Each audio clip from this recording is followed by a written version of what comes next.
Hello guys, welcome back to the channel.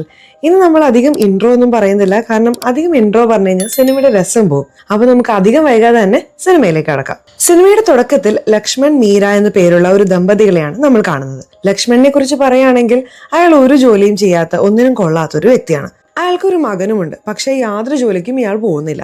ജോലി കിട്ടാത്തതുകൊണ്ടല്ല, മയക്കുമരുന്നിനും മറ്റും അടിമയായതുകൊണ്ട് കിട്ടിയ ജോലി ഉപേക്ഷിച്ചു. ഇപ്പോൾ അയാൾ വീട്ടിൽ വെറുതെ ഇരിക്കുകയാണ്. മീരയാണ് വീട്ടു ചെലവുകൾ നോക്കുന്നത്. അവൾ മറ്റുള്ളവരുടെ വീടുകളിൽ പോയി പാചകം ചെയ്താണ് തന്റെ കുട്ടി രാജുവിന് നല്ലൊരു ജീവിതം നൽകാൻ ശ്രമിക്കുന്നത്. എന്നാൽ ലക്ഷ്മൺ അവൾ സമ്പാദിക്കുന്ന പണത്തെ ആശ്രയിച്ചാണ് ജീവിക്കുന്നത്. ഒരു ദിവസം അരി വാങ്ങാനായി മീര കുറച്ച് പണം ഒരു സിലിണ്ടറിനടിയിൽ ഒളിപ്പിച്ചു വെച്ചിരിക്കുന്നു. എന്നാൽ ലക്ഷ്മൺ ആ പണവും മോഷ്ടിച്ച് മദ്യപിക്കാൻ പോകുന്നു. അയാൾ മാത്രമല്ല, തന്റെ സുഹൃത്തുക്കളെ കൊണ്ടും കൂടി മദ്യം വാങ്ങിപ്പിക്കുന്നു. ലക്ഷ്മൺ നിലവിൽ ഒരു റിയൽ എസ്റ്റേറ്റ് ഏജന്റിന്റെ കൂടെയാണ് ജോലി ചെയ്യുന്നത്. വർഷത്തിൽ ഒരു ഇടപാട് നടന്നു, അത്രമാത്രം. ഈ പേരിന് മാത്രമുള്ള ജോലി പറഞ്ഞ് താൻ വെറുതെ ഇരിക്കുന്ന ആളല്ലെന്ന് വരുത്തി തീർത്ത് അയാൾ മീരയുടെ വായ അടപ്പിക്കുന്നു. അടുത്ത ദിവസം തന്റെ പണം കാണാനില്ലെന്ന് മീര അറിയുമ്പോൾ ലക്ഷ്മൺ അല്ലാതെ മറ്റാരും ഈ പ്രവൃത്തി ചെയ്യില്ലെന്ന് അവൾക്ക് മനസ്സിലാവുന്നു. അവൾ അവനോട് ദേഷ്യപ്പെടുന്നു. അരി വാങ്ങാൻ ഞാൻ വെച്ച പണം എവിടെ? ആ പണം കിട്ടിയില്ലെങ്കിൽ നമ്മൾ പട്ടിണി കിടക്കും എന്ന് പറയുന്നു. ഇത് കേട്ട് ലക്ഷ്മൺ മീരയെ തല്ലിയിട്ട് പറയുന്നു, നിനക്ക് ഇത്ര ധൈര്യമോ? സ്വന്തം ഭർത്താവിനെ കള്ളനെന്ന് വിളിക്കാൻ നാണമില്ലേ? ഇതും പറഞ്ഞ് അയാൾ ദേഷ്യത്തിൽ വീട്ടിൽ നിന്ന് ഇറങ്ങിപ്പോകുന്നു. അടുത്ത സീനിൽ ലക്ഷ്മൺ ഒരു ചായക്കടയിൽ ഇരിക്കുമ്പോൾ ശ്വേത എന്നൊരു ധനികയായ സ്ത്രീ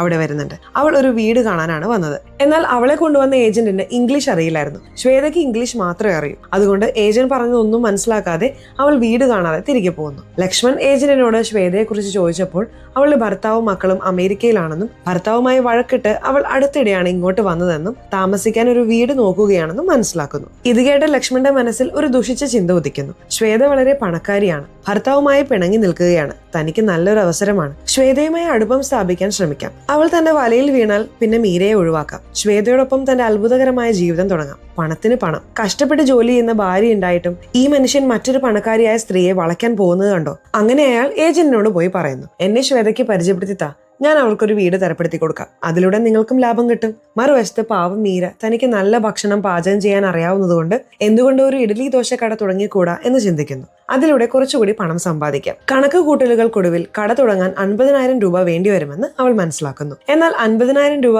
എവിടെ നിന്ന് കിട്ടും എന്നതായിരുന്നു പ്രശ്നം. അവൾ ഇക്കാര്യം ലക്ഷ്മണോട് പറയുന്നു. അയാൾ എവിടെ നിന്നെങ്കിലും പണം ശരിയാക്കാൻ ശ്രമിക്കാമെന്ന് വാക്കു കൊടുക്കുന്നുണ്ട്. ലക്ഷ്മൺ തന്റെ സുഹൃത്തായ ശിവയുടെ അടുത്ത് പോയി 50,000 രൂപ കടം ചോദിക്കുന്നു. ലക്ഷ്മൺ എങ്ങനെയുള്ള ആളാണെന്ന് ശിവയ്ക്ക് അറിയാമായിരുന്നതുകൊണ്ട് അയാൾ പണം നൽകാൻ വിസമ്മതിച്ചു. എന്നാൽ ഈ പണം ലക്ഷ്മണനല്ല, മറിച്ച് മീരയ്ക്ക് കട തുടങ്ങാനാണെന്ന് അറിഞ്ഞപ്പോൾ ശിവ സമ്മതിക്കുന്നു. കാരണം അയാൾ മീരയെ സ്വന്തം സഹോദരിയെ പോലെയാണ് കണ്ടിരുന്നത്. മീരയുടെ കട നന്നായി നടന്നാൽ പണം തിരികെ തന്നാൽ മതിയെന്ന് അയാൾ ലക്ഷ്മണോട് പറയുന്നു. ഇത് കേട്ട് ലക്ഷ്മൺ സന്തോഷിക്കുന്നു. എന്നാൽ ആ പണം മീരയ്ക്ക് കൊടുക്കുന്നതിന് പകരം അയാൾ തന്റെ കയ്യിൽ വെക്കുന്നു. 50,000 രൂപ കിട്ടിയ കാര്യം അയാൾ മീരയെ അറിയിക്കുന്നതേയില്ല. ആ പണത്തിൽ നിന്ന് 20,000 രൂപയ്ക്ക് അയാൾ വില കൂടിയ വസ്ത്രങ്ങൾ വാങ്ങുന്നു, ശ്വേതയുടെ മുന്നിൽ താൻ എത്ര ധനികനാണെന്ന് കാണിക്കാൻ. ശേഷം ലക്ഷ്മൺ ശ്വേതയുടെ അടുത്ത് ചെന്ന് ഒരു നല്ല സ്ഥലത്ത് ഒരു വീട് കാണിച്ചു കൊടുക്കുന്നു. മധുരമായി സംസാരിച്ച് ശ്വേതയെ തന്റെ വലയിലാക്കാൻ അയാൾ ശ്രമിക്കുന്നു. ഭർത്താവുമായി ദേഷ്യത്തിലായിരിക്കുന്ന ശ്വേതയ്ക്ക് ഒരു താങ്ങ് ആവശ്യമായിരുന്നു. താനൊരു ഏജന്റ് അല്ല, ഒരു സംരംഭകനാണെന്നും സുഹൃത്തിന്റെ അഭ്യർത്ഥന മാനിച്ചാണ് ഈ ജോലി ചെയ്യുന്നതെന്നും ലക്ഷ്മൺ ശ്വേതയോട് പറയുന്നു. തന്റെ മതിപ്പ് വർദ്ധിപ്പിക്കാനായി അയാൾ തന്റെ മദ്യപാനിയായ കൂട്ടുകാരെ വിളിച്ച് കുറച്ചു കഴിഞ്ഞ് തന്നെ വിളിക്കാൻ പറയുന്നു. അതിനിടയിൽ അവരുടെ കോണ്ടാക്ട് പേരുകൾ സ്റ്റാർബക്സ് എന്നും മറ്റു വലിയ കമ്പനികളുടെ പേരുകളാക്കിയും മാറ്റുന്നു. വലിയ കമ്പനികളിൽ നിന്നുള്ള ആളുകൾ പോലും ലക്ഷ്മണുമായി ബന്ധപ്പെടുന്ന ശ്വേതയെ തോന്നിപ്പിക്കാനായിരുന്നു ഇത്. ലക്ഷ്മണന്റെ ഈ തന്ത്രം വിജയിക്കുന്നു. ഇതെല്ലാം കണ്ട് ശ്വേതയ്ക്ക് മതിപ്പ് ഉളവാകുകയും ലക്ഷ്മണനെ തന്റെ വീട്ടിലേക്ക് ക്ഷണിക്കുകയും ചെയ്യുന്നു. അവിടെ വെച്ച് ഇരുവരും ധാരാളം മദ്യപിക്കുന്നു. അപ്പോൾ ശ്വേതയുടെ ഭർത്താവിന്റെ വീഡിയോ കോൾ വരുന്നുണ്ട്. അയാൾ ലക്ഷ്മണനെ കണ്ട് ചോദിക്കുന്നു, നീ ആരാണ്? എന്റെ ഭാര്യയുടെ വീട്ടിൽ ഈ രാത്രി എന്ത് ചെയ്യുന്നു? വേഗം വീട്ടിൽ നിന്ന് ഇറങ്ങിപ്പോക്കോ. ഇത് കേട്ട് ലക്ഷ്മൺ വിയർത്തു പോകുന്നു. എന്നാൽ ശ്വേത ഭർത്താവിനോട് മിണ്ടാതിരിക്കാൻ പറഞ്ഞിട്ട്, ഇത് ലക്ഷ്മൺ, എന്റെ പുതിയ സുഹൃത്ത്, ഞാൻ ഇവനോടൊപ്പമാണ് താമസിക്കുന്നത് എന്ന് പറയുന്നു. ഇത് കേട്ടതോടെ ലക്ഷ്മണന്റെ പരിഭ്രമം എല്ലാം മാറുന്നു. തന്റെ അമ്പ് ലക്ഷ്യത്തിൽ കൊണ്ടെന്നും ജീവിതം സുരക്ഷിതമായെന്നും അവൻ കരുതുന്നു. മറുവശത്ത് പാവം മീര പുതിയൊരു സ്ഥലത്തേക്ക് മാറാനായി വാടക വീട് അന്വേഷിക്കുകയാണ്. കാരണം അവരിപ്പോൾ താമസിക്കുന്ന സ്ഥലത്ത് മദ്യപാനികളും മയക്കുമരുന്ന് ഉപയോഗിക്കുന്നവരുമാണ്. അങ്ങനെയുള്ള ചുറ്റുപാടിൽ ജീവിച്ചാൽ രാജുവും ചീത്തയായി പോകാൻ അധിക നാൾ വേണ്ടി വരില്ല. ഇതിനിടയിൽ രാജുവിന്റെ ടീച്ചർ മീരയെ വിളിച്ചു പറയുന്നു, രാജു സ്കൂളിൽ വന്നിട്ട് 3 ദിവസമായി, നാളെ അവനെയും കൂട്ടി സ്കൂളിലേക്ക് വരണമെന്ന്. ഇത് കേട്ട് മീര ഞെട്ടുന്നു. രാജു ദിവസവും സ്കൂളിലേക്ക് പോകുന്നുണ്ടല്ലോ, പിന്നെ അവൻ എവിടെയാണ് പോകുന്നത്? അന്വേഷിച്ചപ്പോൾ ആ പ്രദേശത്ത് നിന്ന് വളരെ ദൂരെയുള്ള ഒരു വിജനമായ സ്ഥലത്ത് ചൂതാട്ടക്കാരുടെ കൂടെ രാജുവിനെ കണ്ടതായി മീരയ്ക്ക് വിവരം കിട്ടുന്നു. മീര അങ്ങോട്ട് പോയി രാജുവിനെ തിരയുന്നു. താൻ ഭയപ്പെട്ടതുപോലെ അവൻ കുറച്ച് ചൂതാട്ടക്കാരുടെ കൂടെ നിൽക്കുകയായിരുന്നു. മീര അവനെ തല്ലി വീട്ടിലേക്ക് കൊണ്ടുവരുന്നു. ഇക്കാര്യം ലക്ഷ്മണനോടും പറയുന്നു. നമുക്ക് ഈ സ്ഥലം വിടണമെന്ന് അവൾ ആവശ്യപ്പെടുന്നു. എന്നാൽ ലക്ഷ്മൺ ശ്വേതയുമായി സംസാരിക്കുന്ന തിരക്കിലായിരുന്നു. തന്നെ ഒറ്റയ്ക്ക് വിട്ടിട്ട് പോകരുതെന്ന് പറഞ്ഞ് ശ്വേത ലക്ഷ്മണനെ വിളിക്കുന്നു. ഇത് കേട്ട ലക്ഷ്മൺ ആവേശത്തിലാവുന്നു. എന്തോ ജോലിയുണ്ടെന്നും രാവിലെ വരാമെന്നും പറഞ്ഞ് അവൻ പാതിരാത്രിയിൽ മീരയെ തനിച്ചാക്കി പോകുന്നു. ലക്ഷ്മൺ നേരെ ശ്വേതയുടെ അടുത്തേക്ക് ചെല്ലുന്നുണ്ട്. അവൾ ഭർത്താവിനെ കുറിച്ച് പറയുന്നു. അയാൾ എന്നെ ഒരുപാട് നിയന്ത്രിക്കുന്നു. ലക്ഷ്മൺ പറയുന്നുണ്ട്, എന്റെ അവസ്ഥയും ഇത് തന്നെയാണ്. വീട്ടുകാർ നിർബന്ധിച്ച് ഒരു നാട്ടിൻപുറത്തുകാരിയെ കൊണ്ട് എന്റെ വിവാഹം കഴിപ്പിച്ചു. അവൾ ദിവസം മുഴുവൻ എന്നെ വിളിച്ച് ശല്യപ്പെടുത്തും. ഞാൻ അവളെ ഡിവോഴ്സ് ചെയ്യാൻ പോവുകയാണ്. ശ്വേത ചോദിക്കുന്നു, സത്യമാണോ പറയുന്നത്? ഞാനും അത് തന്നെയാണ് ആലോചിച്ചിരുന്നത്. പിന്നെന്താ? ഇരുവരും പ്രണയത്തിലാവുന്നു. ലക്ഷ്മൺ പ്രണയത്തിന് വേണ്ടിയാണ് വന്നത്. ശ്വേതയാകട്ടെ തന്നെ പിന്തുണയ്ക്കാനും ഒന്നിനും തടസ്സം നിൽക്കാതിരിക്കാനും ചെയ്യുന്ന ഒരു പങ്കാളിയെ തേടുകയായിരുന്നു. സമയം അങ്ങനെ കടന്നു പോകുന്നു. ലക്ഷ്മൺ എല്ലാ ദിവസവും രാത്രി ഓരോ കാരണങ്ങൾ പറഞ്ഞ് ശ്വേതയുടെ അടുത്തേക്ക് പോകുന്നു. അവളോടൊപ്പം പാർട്ടികളിൽ പങ്കെടുക്കുന്നു, കറങ്ങി നടക്കുന്നു, സ്വർഗ്ഗതുല്യമായ ജീവിതം നയിക്കുന്നു. മാത്രമല്ല ലക്ഷ്മൺ തന്റെ എല്ലാ മദ്യപാനികളായ സുഹൃത്തുക്കളെയും ഒരു വലിയ ഹോട്ടലിൽ പാർട്ടിക്ക് ക്ഷണിക്കുന്നു. ഇത്രയധികം പണം അവൻ എവിടെ നിന്നാണ് കൊള്ളയടിക്കുന്നതെന്ന് സുഹൃത്തുക്കൾ അത്ഭുതപ്പെടുന്നു. പാർട്ടി കഴിഞ്ഞ് ലക്ഷ്മൺ തന്റെ സുഹൃത്ത് ശ്രീനിവാസിനോടൊപ്പം വീട്ടിലേക്ക് പോകുമ്പോൾ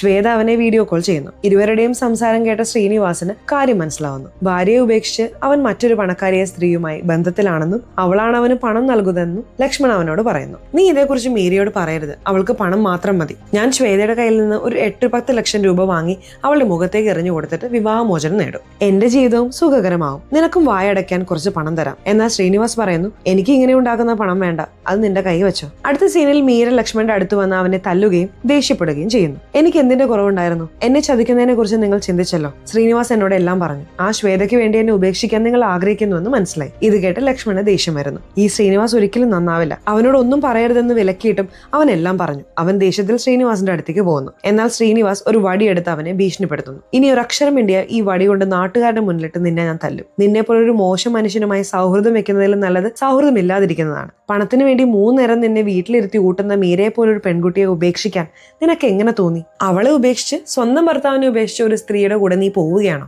ഇത് കേട്ട ലക്ഷ്മൺ ഭയന്ന് മിണ്ടാതെ വീട്ടിലേക്ക് പോകുന്നു. വീട്ടിലെത്തിയ ശേഷം അവൻ മീരയോട് പറയുന്നു, ഞാൻ നിനക്ക് നല്ലൊരു തുക തരാം. അത് വെച്ച് നിനക്കൊരു നല്ല സമൂഹത്തിൽ ജീവിക്കാം. രാജുവിന്റെ കാര്യങ്ങൾ നോക്കാൻ ഞാൻ പണം അയച്ചുകൊണ്ടേയിരിക്കും. അവന്റെ കാര്യത്തിൽ നീ വിഷമിക്കണ്ട. വിവാഹമോചന പേപ്പറുകളിൽ ഒപ്പിട്ടാ മതി. പാവം മീര കരഞ്ഞുകൊണ്ടേയിരുന്നു. ലക്ഷ്മൺ ഇത്ര മോശക്കാരനായി മാറുമെന്ന് അറിഞ്ഞിരുന്നെങ്കിൽ അവൾ ഒരിക്കലും അവനെ വിവാഹം കഴിക്കില്ലായിരുന്നു. പേര് ലക്ഷ്മൺ എന്നാണെങ്കിലും പ്രവൃത്തികൾ അത്രയും മോശമായിരുന്നു. അടുത്ത സീനിൽ കുറച്ചുപേർ ലക്ഷ്മണനെ അവരുടെ വസ്തു കാണിക്കാനായി കൊണ്ടുപോകുന്നു. ആ സ്ഥലം ദൂരെ ഒരു വിജനമായ സ്ഥലമായിരുന്നു. അവിടെ എത്തിച്ച ശേഷം ഒരാൾ ലക്ഷ്മണന്റെ കർണത്തടിച്ചിട്ട് ചോദിക്കുന്നു, പറയടാ, ഞാൻ ആരാണെന്ന്? ഞാൻ ശ്വേതയുടെ സഹോദരനാണ്. എന്റെ അളിയൻ എന്നെ വിളിച്ച് എല്ലാം പറഞ്ഞിട്ടുണ്ട്. നീ എന്റെ പെങ്ങളെ വശീകരിക്കാൻ ശ്രമിക്കുകയാണല്ലേ? അവളുടെ പണം കൊണ്ട് സൂഹിക്കാൻ? മോനെ, നിന്റെ വില എന്താണെന്ന് ഞാൻ കാണിച്ചു തരാം. ഓടയിലെ പുഴു കൊട്ടാരത്തിൽ ജീവിക്കാൻ സ്വപ്നം കാണുന്നു. ഇതും പറഞ്ഞ് അവന്റെ സുഹൃത്തുക്കൾ എല്ലാവരും കൂടി ലക്ഷ്മണനെ വളഞ്ഞിട്ട് തല്ലുന്നു. വാതിലടച്ച് രാത്രി മുഴുവൻ അവർ അവനെ ക്രൂരമായി മർദ്ദിക്കുന്നു. അടുത്ത ദിവസം രാവിലെ അടിവസ്ത്രം മാത്രം ധരിപ്പിച്ച് കാറിൽ നിന്ന് പുറത്തേക്ക് തള്ളിയിട്ട് പറയുന്നു, ഇനി എന്റെ പെങ്ങളുടെ മുന്നിൽ നിന്നെ കണ്ടുപോയാൽ നിന്റെ എല്ല് ഞാൻ തല്ലിയോടിക്കും. പിന്നാലെ ശ്വേതയും ലക്ഷ്മണനെ തല്ലുന്നതിന്റെ വീഡിയോ അയച്ചു കൊടുത്തിട്ട് പറയുന്നു, എന്റെ സഹോദരൻ നിന്നെ കുറിച്ചുള്ള സത്യം എന്നോട് പറഞ്ഞു. ഭാഗ്യത്തിന് ഞാൻ യഥാസമയം സ്വയം നിയന്ത്രിച്ചു. അല്ലെങ്കിൽ എന്ത് സംഭവിക്കുമായിരുന്നു എന്ന് എനിക്കറിയില്ല. ഇത്തവണ ഞാൻ നിന്നെ വിടുന്നു. അടുത്ത തവണ ആരുടെയെങ്കിലും കൂടെ ഇത് ചെയ്യാൻ ശ്രമിച്ചാൽ ജീവിതകാലം മുഴുവൻ ജയിലിൽ കിടക്കേണ്ടി വരും. ഇത് കേട്ട് ലക്ഷ്മൺ ഞെട്ടിപ്പോകുന്നു. ശ്വേതയെ കുറിച്ച് അറിഞ്ഞ് മീര വീട്ടിൽ നിന്ന് അവളുടെ അമ്മയുടെ അടുത്തേക്ക് പോയിരുന്നു. പണത്തോടുള്ള ആർത്തി കാരണം മീരയും പോയി. ശ്വേതയെ കിട്ടിയതുമില്ല. മീരയെ തിരികെ കൊണ്ടുവരാനായി ലക്ഷ്മൺ അവന്റെ മാതാപിതാക്കളോടൊപ്പം അവളുടെ വീട്ടിലേക്ക് പോകുന്നു. എന്നാൽ മീരയുടെ വീട്ടുകാർ പറയുന്നു, മതി, സഹിച്ചത് മതി. കല്യാണത്തിന് മുമ്പ് നിങ്ങളുടെ മകൻ 50,000 രൂപ സമ്പാദിക്കുന്നുണ്ടെന്ന് പറഞ്ഞുകൊണ്ടാണ് ഞങ്ങൾ ലക്ഷക്കണക്കിന് രൂപ സ്ത്രീധനം തന്നത്. എന്നാൽ കല്യാണശേഷം അവൻ ഒന്നിനും കൊള്ളാത്തവനാണെന്ന് മനസ്സിലായി. മകളുടെ മാനം ഓർത്ത് ഞങ്ങൾ ഇതെല്ലാം സഹിച്ചു. എന്നാൽ ഇപ്പോൾ എല്ലാ അതിരുകളും ലംഘിച്ചിരിക്കുന്നു. അവൻ എന്റെ മകളെ ഉപേക്ഷിച്ച് മറ്റൊരു സ്ത്രീയെ വിവാഹം കഴിക്കാൻ ആഗ്രഹിച്ചു. അങ്ങനെ ഒരാളുടെ അടുത്തേക്ക് ഞങ്ങൾ ഞങ്ങളുടെ മകളെ ഇനി ഒരിക്കലും അയക്കില്ല. മീരയും പറയുന്നു, ഈ മനുഷ്യൻ എന്റെ വിശ്വാസം തകർത്തു. ഒരിക്കൽ വിശ്വാസം തകർന്നാൽ പിന്നെ അത് തിരികെ വരില്ല. അതുകൊണ്ട് എനിക്ക് ഇയാളോടൊപ്പം ജീവിക്കാൻ താല്പര്യമില്ല. ഇത് കേട്ട് ലക്ഷ്മൺ അവിടെ വെച്ച് മീരയോട് ദേഷ്യപ്പെടുകയും അവളെ അടിക്കാൻ ശ്രമിക്കുകയും ചെയ്യുന്നു. എന്നാൽ മീരയുടെ വീട്ടുകാർ ലക്ഷ്മണനെയും അവന്റെ മാതാപിതാക്കളെയും അപമാനിച്ച് അവിടെ നിന്ന് ഓടിച്ചുവിടുന്നു. മീര അവളുടെ സ്വന്തം വീട്ടിൽ താമസിക്കാൻ തുടങ്ങുന്നു. എന്നാൽ വിവാഹിതയായ മകൾ വീട്ടിൽ താമസിക്കുന്നത് കാരണം മാതാപിതാക്കൾ ബുദ്ധിമുട്ടുകൾ ഉണ്ടാവുന്നു. മീരയുടെ നാത്തൂൻ അവളെ കുത്തി നോവിക്കാൻ തുടങ്ങുന്നു. അവൾ അവളുടെ വീട് വിട്ട് ഓടി വന്നിരിക്കുന്നു എന്നൊക്കെ പറഞ്ഞ്. ഇത് കേട്ട്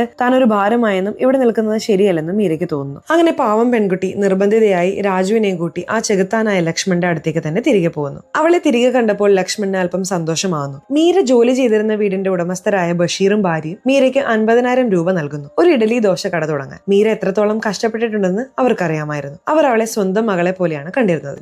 ഇത് കണ്ട് മീരയുടെ സന്തോഷത്തിന് അതിരില്ലാതാകുന്നു. ഈ ദുഃഖത്തിൽ തന്നോടൊപ്പം ആരെങ്കിലും ഉണ്ടല്ലോ എന്ന് അവൾ ആശ്വസിക്കുന്നു. അവൾ കട തുടങ്ങുന്നു. അതേസമയം ലക്ഷ്മൺ സുഹൃത്തിന്റെ സഹായത്തോടെ ഒരു കോൾ സെന്ററിൽ ജോലിക്ക് കയറുന്നു. അവിടെ നിന്ന് അവന് മാസം 15,000 രൂപ ശമ്പളം ലഭിക്കുന്നു. മീര അവനോട് സംസാരിക്കാത്തതുകൊണ്ട് അവൻ ശമ്പള കവർ അവൾ ഉറങ്ങുമ്പോൾ തലയണയ്ക്ക് അരികിൽ വെച്ചിട്ട് പോകുന്നു. അവൻ രാവിലെ മുതൽ വൈകുന്നേരം വരെ കോൾ സെന്ററിൽ ജോലി ചെയ്യുകയും അവിടെ നിന്ന് വന്ന ശേഷം മീരയുടെ കടയിൽ സഹായിക്കുകയും ചെയ്യുന്നു. അവനെ കാണുമ്പോൾ അവനിൽ എന്തോ മാറ്റങ്ങൾ വന്നിട്ടുണ്ടെന്ന് തോന്നുന്നു. എന്നാൽ ഈ മാറ്റം എത്ര നാൾ നീണ്ടു നിൽക്കുമെന്ന് നമുക്ക് അടുത്ത സീനിൽ കാണാം. ലക്ഷ്മണന്റെ മാനേജർ അവനെ വിളിക്കുന്നു. മീര ഫോൺ എടുക്കുന്നു. മാനേജർ പറയുന്നു, ലക്ഷ്മൺ കഴിഞ്ഞ ഒരാഴ്ചയായി ജോലിക്ക് വരുന്നില്ല, അതുകൊണ്ട് അവനെ ജോലിയിൽ നിന്ന് പിരിച്ചുവിട്ടു. ഇത് കേട്ട് മീര ഞെട്ടുന്നു. ലക്ഷ്മണൻ ദിവസവും ജോലിക്ക് പോകുന്നുണ്ടല്ലോ, പിന്നെ എന്തിനാണ് അവിടെ നിന്ന് ഇങ്ങനെ ഒരു കോൾ വന്നത്? അവൻ വീണ്ടും പഴയ വഴിയിലേക്ക് തിരിച്ചു പോയോ? ഇതറിഞ്ഞ് മീര അവനോട് പറയുന്നു, ക്ഷമിക്കണം, നിങ്ങളെ വീണ്ടും വിശ്വസിച്ച ഞാനൊരു വിഡ്ഢിയാണ്, എന്റെ തെറ്റ് എനിക്കിപ്പോ മനസ്സിലായി. ഇതിനുശേഷം അവൾ കടയിലേക്ക് പോകുമ്പോൾ ശിവ അവിടെ വരുന്നു. ഇപ്പോൾ കട നന്നായി നടക്കുന്നുണ്ടല്ലോ, എന്റെ 50,000 രൂപ എപ്പോൾ തിരികെ തരും എന്ന് അവൻ ചോദിക്കുന്നു. മീര ഞെട്ടുകയാണ്. ഞാൻ എപ്പോഴാണ് ശിവയുടെ കയ്യിൽ നിന്ന് 50,000 രൂപ വാങ്ങിയത്? അപ്പോഴാണ് അവൾ അറിയുന്നത് ലക്ഷ്മൺ അവളുടെ പേരിൽ ശിവയുടെ കയ്യിൽ നിന്ന് 50,000 രൂപ കടം വാങ്ങി ആ പണം മുഴുവൻ ശ്വേതയ്ക്ക് വേണ്ടി ചിലവഴിച്ചതാണെന്ന്. ഇത് കേട്ടതോടെ അവൾ അവന്റെ കോളറിൽ പിടിച്ച് പറയുന്നു, നിങ്ങൾക്ക് എങ്ങനെ ഇത്ര മോശക്കാരനാകാൻ കഴിയുന്നു? ബഷീർ അങ്കിളിന്റെ 50,000 രൂപയുടെ കടം എനിക്ക് ഇപ്പോഴും ഉണ്ട്, ഇപ്പോൾ ശിവയുടെ കടവും. ഞാൻ എവിടെ നിന്ന് 1,00,000 രൂപ ഉണ്ടാക്കും?